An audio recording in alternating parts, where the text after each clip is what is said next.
So I'm doing this thing where I draw these segments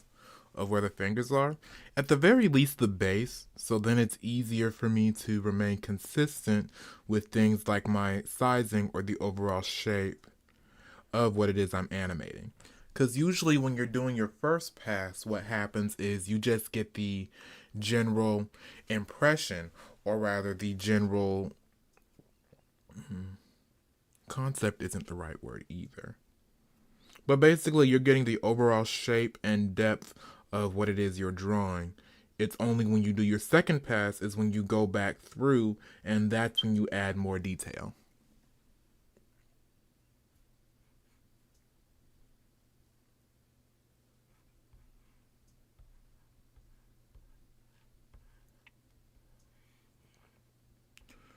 So I would definitely say this is the most,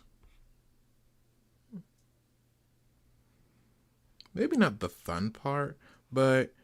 the first pass is definitely the easiest. Then, when it comes to your second pass where you're adding more detail, that's when it's not necessarily hard, but it does become more time consuming. And that's why animation takes so long, is because you are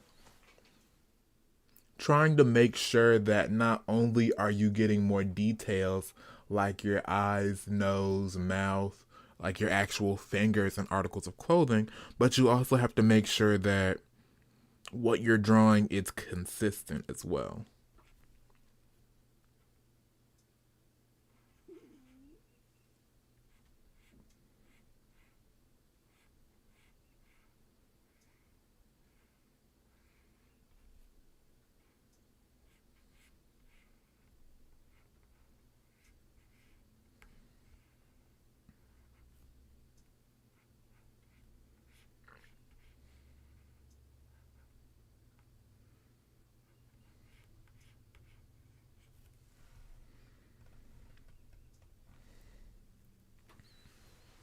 Now, what I'm gonna do is kind of, I guess one could call it cheap, but when you are animating, sort of